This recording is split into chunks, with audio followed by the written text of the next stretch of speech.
ചലച്ചിത്രമേളയുടെ മൂന്നാം ദിനം മത്സരചിത്രങ്ങൾ കൊണ്ടും കിംകിഡുക് ചിത്രങ്ങൾ കൊണ്ടും ശ്രദ്ധേയമായി. മേള ചൂടുപിടിച്ചു തുടങ്ങിയ മൂന്നാം ദിനത്തിൽ ചലച്ചിത്ര പ്രേമികളുടെ വൻ തിരക്കാണ് അനുഭവപ്പെട്ടത്. കൂടുതൽ പടങ്ങളും ഗാർഹിക വിഷയങ്ങളിൽ കേന്ദ്രീകരിച്ചിട്ടുള്ളതാണ്. എന്ന് വെച്ചാൽ പാചകം, അടുക്കള, ഇതൊക്കെയാണ് കൂടുതലും. മറ്റല്ലാത്ത അപരിചിത വിഷയങ്ങളും സാഹസങ്ങളുള്ള വിഷയങ്ങളും ശാസ്ത്രം, സംഗീതം, സിനിമ, എഴുത്തുകാരുടെ ജീവിതം, ഇങ്ങനെയൊക്കെയുള്ള ഇതൊക്കെ വളരെ കുറവാണ്. പൊതുവെ ആഹ്ലാദം ഉണ്ടാക്കുന്ന സിനിമാനുഭവങ്ങൾ നൽകുന്ന ചിത്രങ്ങൾ കുറവാണ്. കിംഡുക്കിൻ്റെ പടത്തിനല്ലാതെ ബാക്കി എവിടെ ആളില്ല എന്ന് പറഞ്ഞു, ആളുകൾ കുറവാണെന്ന് പറഞ്ഞു. ഒരു മെക്സിക്കൻ ഫിലിമാണ്, നല്ലൊരു എക്സ്പീരിയൻസ് ആയിരുന്നു. ഒരു മെക്സിക്കൻ ലൈഫ് തന്നെ വരച്ചു കാട്ടിയ ഒരു നല്ലൊരു ഫിലിമായിരുന്നു. ഒരു സ്ത്രീയുടെ ജീവിതത്തിലെ സ്ട്രഗിലൂടെ കടന്നു പോകുന്നത്. ശരിക്കും പറഞ്ഞാൽ ഒരു സ്ത്രീയുടെ ആ മൈൻഡ്സ്കേപ്പും ലാൻഡ്സ്കേപ്പും തമ്മിലുള്ള ഒരു കോൺഫ്ലിക്റ്റ് തന്നെയാണ് ആ ഫിലിം കാണിച്ചത്. അത് മെക്സിക്കൻ സ്ത്രീയുടെ ലൈഫിലൂടെ ആ മെക്സിക്കൻ ലൈഫിനെ പോർട്രേ ചെയ്തിരിക്കുന്ന ഒരു മനോഹരമായ ചിത്രമായിരുന്നു. കുറച്ച് ലാഗാണെങ്കിലും, സിനിമ കുറച്ച് ലാഗാണെങ്കിലും വളരെ അതിൻ്റെ ആ ചിത്രീകരണം തന്നെ കുറച്ച് ലാഗ് തന്നെയാണ്. ഒരു എക്സ്പീരിയൻസ് തന്നെയായിരുന്നു. മെക്സിക്കൻ ലൈഫിനെ കുറിച്ചുള്ള ഒരു നല്ലൊരു ചിത്രമായിരുന്നു ഈ ഫിലിം.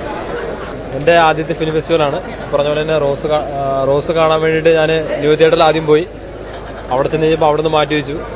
പിന്നെ വേറെ അടുത്ത തിയേറ്ററിൽ ചെന്നപ്പോൾ അവിടെ കൈരളിയിൽ വന്നു കഴിഞ്ഞാൽ ഫസ്റ്റ് അവർ അനൗൺസ് ചെയ്തു, അതുപോലെ 20 മിനിറ്റ് ശേഷം സാങ്കേതിക തകരാറാണ്, അതുകൊണ്ട് 20 മിനിറ്റ് ശേഷം തുടങ്ങുമെന്ന് പറഞ്ഞു. അരമണിക്കൂർ കഴിഞ്ഞപ്പോൾ വീണ്ടും ആ പടം മാറ്റി വെച്ചു എന്ന് പറഞ്ഞ് പിന്നെ പറഞ്ഞു. അതുകൊണ്ട് തന്നെ വളരെ പ്രതീക്ഷയോടെ പോയിട്ട് കാണാൻ പറ്റേണ്ടതാണ് റോസ്. പിന്നെ എനിക്ക് ഏറ്റവും ഇഷ്ടപ്പെട്ടത് എവരിബഡി ഇൻ യുവർ ഫാമിലി എന്ന് പറഞ്ഞ ഫിലിം. ഇത് മൂന്നാമത്തെ ഫിലിം ഫെസ്റ്റിവലാണ്. കഴിഞ്ഞ വർഷത്തേക്ക് അപേക്ഷിച്ച് വളരെ നല്ല രീതിയിൽ സംഘാടനം, കാര്യങ്ങൾ, അതുപോലെ തന്നെ സിനിമയുടെ സെലക്ഷൻ നന്നായിട്ടുണ്ട്.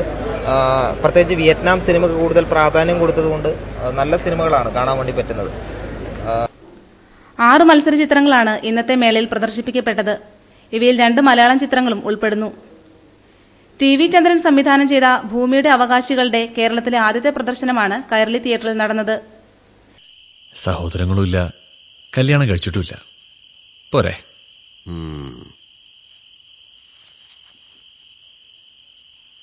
എന്നാ പിന്നെ ഒരു ചോദ്യം, നിങ്ങൾക്ക് ബാബുഖാന്റെ പാട്ട് ഇഷ്ടമാണ്? ബാബുരാജന്റെ?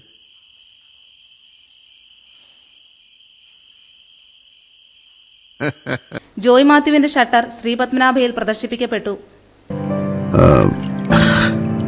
ചില സഹായങ്ങളൊക്കെ വേണ്ടി വരും, ബുദ്ധിമുട്ടാവോ?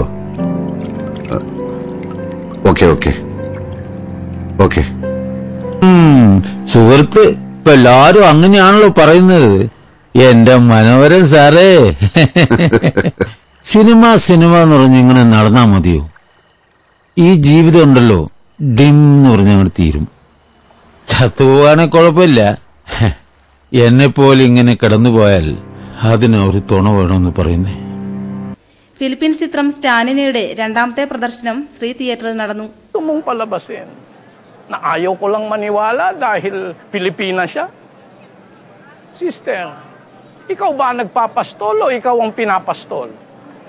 അൾജീരിയൻ ചിത്രം ദ റെപ്പൻഡന്റ്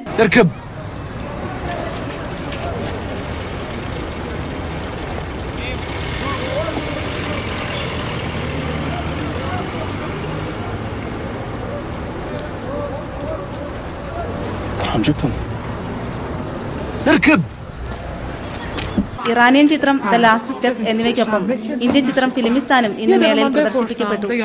ചലച്ചിത്രമേളയുടെ 3ാം ദിവസത്തിൽ കൂടുതൽ ഡെലിഗേറ്റുകൾ എത്തിയതോടെ മേള സജീവമാവുകയാണ്. കൈരളി തിയേറ്ററിന് മുന്നിൽ നിന്നും സിനിമാ ടിക്കറ്റ് ഓൺലൈനിനു വേണ്ടി ശ്രുതി ഭവാനി.